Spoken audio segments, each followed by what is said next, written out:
மக்கள் அனைவருக்குமே வணக்கம். இந்த செய்தியை வலைதளங்கள்ல படிக்கும்போதே அதிர்ச்சி அடைந்தேன் என்றே சொல்லலாங்க. சிகிச்சை பலனின்றி இயக்குனர் இமயம் பாரதிராஜாவுக்கு நடந்த துயரம். தமிழகம் வரும் உடல் என்ன நடந்தது? இவர் இயக்கிய படம் அலைகள் ஓய்வதில்லை. அந்த அலைகள் ஓய்ந்து விட்டதா? கண்ணீர் கடலில் தமிழக திரையுலகம் அண்ட் ரஜினிகாந்த் விரைந்துள்ளதாக வலைதளங்கள்ல ஒரு அதிர்ச்சியான செய்தி வெளியாகி உள்ளதுங்க.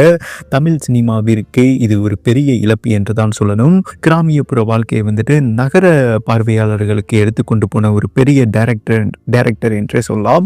அன்றைய காலகட்டங்கள்லாம் பார்த்தீங்கன்னா எம்ஜிஆர், சிவாஜி, ஜெமினி கணேசன் இவங்க இருக்கும்போது ஒரு செட்டுக்குள்ளே ஒரு படத்தை எடுத்து முடிச்சிருவாங்க. ஓகேவா? ஏன்னா கிரௌண்டை சமாளிக்க முடியாது. அதனால நீங்கள் அந்த காலத்து படங்களில் கரெக்டாக நுட்பமாக பார்த்துருந்தீங்கன்னா தெரியும், ஆர்டிஃபிஷியலாக இருக்குங்க. அதை பிரேக் பண்ணவர் இவர் தான். ஓகேவா? கிராமத்தில் இருக்கும் வாழ்க்கையை கிராம பின்னணியிலேயே வெளிப்புற லொக்கேஷனில் படத்தை இயக்கிய முதல் டைரக்டர் இவர் தான் என்று சொல்லணும். அதாவது வெளிப்புறத்தில் அந்த படம் இயற்கையாக இருக்கணும், மக்களுக்கு போய் சேரணும், ஒரு செட்டுக்குள்ளே திரைப்படம் இருக்கக்கூடாது, அந்த மாதிரி அதற்கேற்றவாறு படித்து இயக்கியவர் என்பது குறிப்பிடத்தக்கதுங்க. அதனால தான் இயக்குனர் சிகரம் என்று போற்றப்படுபவர் என்பது குறிப்பிடத்தக்கது. இயக்குனர் சிகரம் பாரதிராஜா அவர்கள். ஓகே, இவர் தாங்க பெரிய ஹீரோக்களையும் சரி பெரிய நடிகைகளையும் சரி உருவாக்கியவர் என்பது குறிப்பிடத்தக்கதுங்க. இன்னைக்கு அதே மாதிரி பெரிய இயக்குனரையும் இவர் தான் உருவாக்கியிருக்காரு. பாக்கியராஜையும் இவர் தான் உருவாக்கினார். அதுக்கப்புறம் பார்த்தீங்கன்னா ராதிகா, ரஞ்சிதா, மேலும் பார்த்தீங்கன்னா சூப்பர் ஸ்டார் ரஜினிகாந்த், கமலஹாசன் எல்லாத்தையுமே இப்படி பல ஜாம்பவான்களை உருவாக்கியவர் என்பது குறிப்பிடத்தக்கதுங்க. இவங்க ஆரம்ப காலகட்டங்களில் இவரே இளையராஜா, கங்கை அமரன் இவங்கெல்லாம் தோழர்கள்னு வைங்களேன், இந்த சினிமா வாய்ப்பை தேடும்போது ரொம்ப ஏழ்மையில் இருந்திருக்காங்க. அவங்க ஊரை விட்டு ஓடி வந்தவங்க தான், தேனியிலேருந்து ஓடி வந்தவங்க தான். சாப்பாட்டுக்கே கஷ்டப்பட்டு என்ன பண்ணுவாங்கன்னா, நம்மலாம் ஃபஸ்ட்டுனா சாப்பிடுவோம் இல்லையா, இட்லியாவது பொங்கலாவது பூரியாவது ஏதாவது சாப்பிடுவோம், பழைய கஞ்சியாது. இவங்களுக்கு காசு இருக்காதாம்மா, ஹோட்டலுக்கு போய் ஒரு 3 இட்லி வாங்க தாங்க காசு இருக்குமாமா. சாம்பாரை கேட்டு அந்த பசியை திணிக்க சாம்பாரை குடிச்சுக்கிடுவாங்களாமா. 16 வயது நிலை இவருக்கு ஒரு வாய்ப்பு வந்ததுங்க. அந்த வாய்ப்பை மிக பிரம்மாண்டமாக பிரகாசப்படுத்தினார் என்றே சொல்லலாம். இவருக்கு மட்டும் இல்லை, கவுண்டமணி, ரஜினிகாந்த், அந்த சேம் டைம் கமலஹாசன், இவங்க 4 பேருக்குமே, ஸ்ரீதேவி, இந்த படத்தில் நடித்த அனைவருக்குமே என்னங்க சொல்கிறது, ஒரு மிகப்பெரிய திருப்புமுனையாக இருந்தது. அதுக்கப்புறம் பார்த்தீங்கன்னா கொடிகட்டி பறந்தார் என்பது குறிப்பிடத்தக்கது. பாரதி ராஜாவும் சரி, இவர் படத்தில் நடித்தாதான் நம்ம பெரிய ஹீரோவாக முடியும், அந்த மாதிரி மைண்ட் செட் எல்லா ஹீரோக்களுக்குமே இருந்துச்சு அன்றைய காலகட்டங்களில். ஏன் எஸ்ஐசி இருக்கார் இல்லையா, விஜயோட அப்பா, விஜயே சொல்லியிருக்காரு, நான் நடித்தா பாரதி ராஜா படத்தில் தான் நடிப்பேன், அப்போ தான் டக்குன்னு மக்கள்கிட்ட போய் சேர முடியும். விஜயை கூட்டிகிட்டு போயிருக்காரு. விஜய் இவர் பார்த்துட்டு, டே இவெல்லாம் ஹீரோ மாதிரியாடா இருக்கா, உனக்கு என்னடா பைத்தியம் முடிச்சு போச்சா, வெளியே போடா அப்படின்னு பாரதி ராஜா அவமானப்படுத்தியிருக்காரு. அதை இவரே பேசி வருத்தப்பட்டிருக்காருங்க. நான் அந்த பையனை நிராகரித்தேன், இன்னைக்கு அவன் தாயா தமிழ்நாட்டோட மிகப்பெரிய சூப்பர் ஸ்டாராக இருக்கான். இவர் இயக்கிய அனைத்து படங்களும் பல விருதுகளை தட்டி சென்றது என்றே சொல்லாங்க. பல விருதுகளையும் அள்ளி குவித்திருக்கு, பல விருதுகளை வாங்கியிருக்காரு. தேசிய விருது முதல் மரியாதைக்கு கிடைச்சது. அதாங்க கிராமிய புறங்களை நகர பார்வையாளர்களுக்கு எடுத்துக்கொண்டு போன ஒரே டைரக்டர். அதே மாதிரி லொக்கேஷனை வெளியே இயற்கையாக படம் இருக்க வேண்டும் அப்படின்னு சொல்லிட்டு வெளி லொக்கேஷனுக்கு சினிமா உலகத்தை கொண்டு வந்தவர் இயக்குனர் சிகரம் பாரதிராஜா என்பது குறிப்பிடத்தக்கதுங்க. அதுக்கப்புறம் தான் வெளியிலையும் நம்ம வெளி லொக்கேஷன்லையும் படம் எடுக்க முடியும். பல இயக்குனர்களுக்கு மிகப்பெரிய வித போட்டவர், முறைப்படி டைரக்டர் படித்தவர் என்பது குறிப்பிடத்தக்கதுங்க. ஓகே, இவரோட வாழ்க்கை மிக சிறப்பாக தான் இருந்தது. ரொம்ப ஜாலியான டைப்புங்க. ஆனால் கடுமையாக கோவப்படுவார். இவர் இயக்கிய அனைத்து படமே ஒவ்வொன்றும் ஒவ்வொரு தனித்துவம் என்றே சொல்லலாம். கிழக்கே போகும் ரயில், அலைகள் ஓய்வதில்லை, முதல் மரியாதை, இவரோட டைரக்ஷன் விதமே என்னங்க சொல்கிறது, டிஃப்ரெண்ட்டாக இருக்குமாமா. இவர் இயக்கிய முதல் மரியாதையில் சிவாஜி நடிச்சிருந்தார் இல்லையா, சிவாஜிக்கே இவன் ஒரு சரியான டைரக்டராக இருக்க மாட்டான், இவன் டைரக்ட் பண்ணுற விதமே எனக்கு பிடிக்கல, ரொம்ப டிஃப்ரெண்ட்டாக இருக்குது, நீ நடிக்கவே விட மாட்டான்.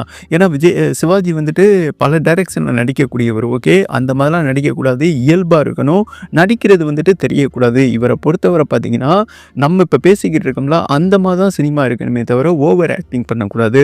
அந்த மாதிரி சிவாஜியை நடிக்கவே இல்லையாமா, இது நமக்கு செட் ஆகாதியா, என்னைய விட்டுருன்னு சொல்லியிருக்காரு.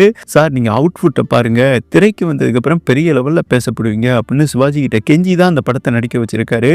அதுக்கப்புறம் அவுட்ஃபுட்டை பார்த்ததுக்கப்புறம் சிவாஜி மிரண்டுட்டாருங்க. என்னையா இவ இவன் என்னென்னமோ பண்ண மாதிரி தெரிஞ்சது, எதுவுமே முறை இல்லாம பண்ணா, ஆனா முறையோட வந்திருக்கு. தேசிய விருது வாங்கியிருக்கியா, பட்டி தொட்டியெல்லாம் அதாவது முதல் முறையா வந்துட்டு எவ்வளோ பெரிய ஹிட்ன்னு தெரியும்.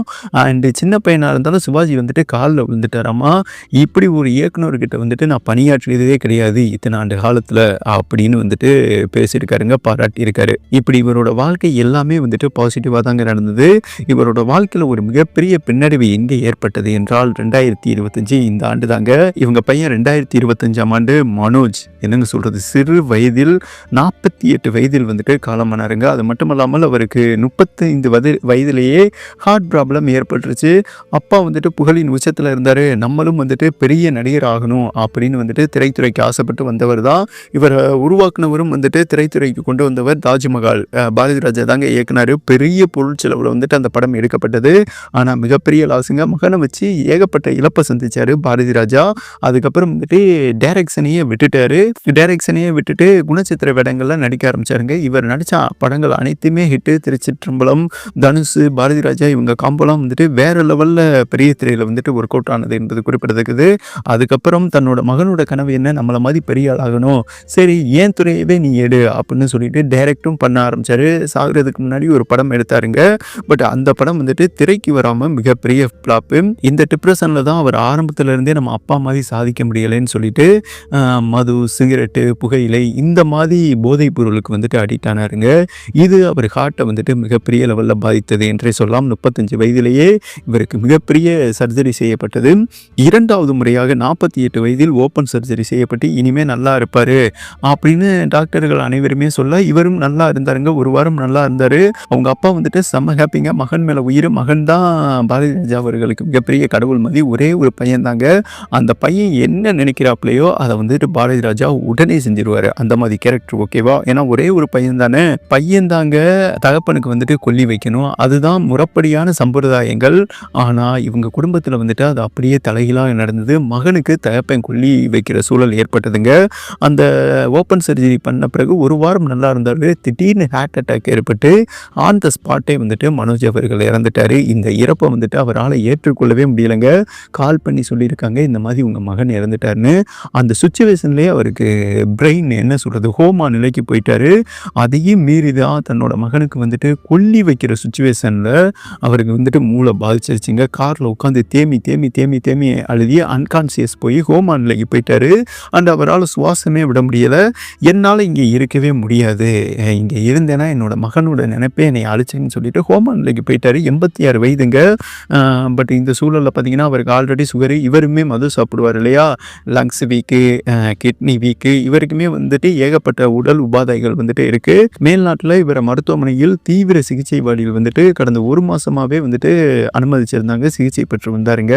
இந்த சூழலில் தான் அவருக்கு லங்ஸ் வந்துட்டு கோளாறு ஏற்பட்டுருச்சு. ஹோமா நிலைக்கும் போயிட்டாரு. 86 வயது. அதாவது அதிக ஆங்கில மெடிசனை வந்துட்டு ஏற்றுக்கொள்ளாமல் வயது முதிர்வு காரணமாக மெடிசனை வந்துட்டு ஏற்றுக்கொள்ளாதுங்க. வெண்டிலேட்டர் வந்துட்டு கொடுத்துருந்தாங்க. அந்த கட்டத்துக்கு போயாச்சுன்னா ஒரு மனிதனை காப்பாற்றுறது மிகப்பெரிய கடினங்க. மருத்துவ குழு கை விரித்து விட்டதாக ஒரு அதிர்ச்சியான செய்தி வெளியாகி உள்ளதுங்க. இந்த சூழலில் பார்த்தீங்கன்னா மிக விரைவாக வலைதளங்களில் படித்த செய்தி தான், பாரதி ராஜா அவர்கள் உடலை மிக விரைவாக தமிழகம் கொண்டு வர ஏற்பாடு நடந்து வருகிறது என்றும் வலைதளங்களில் ஒரு அதிர்ச்சியான செய்தி வெளியாகி உள்ளது என்பது குறிப்பிடத்தக்கது.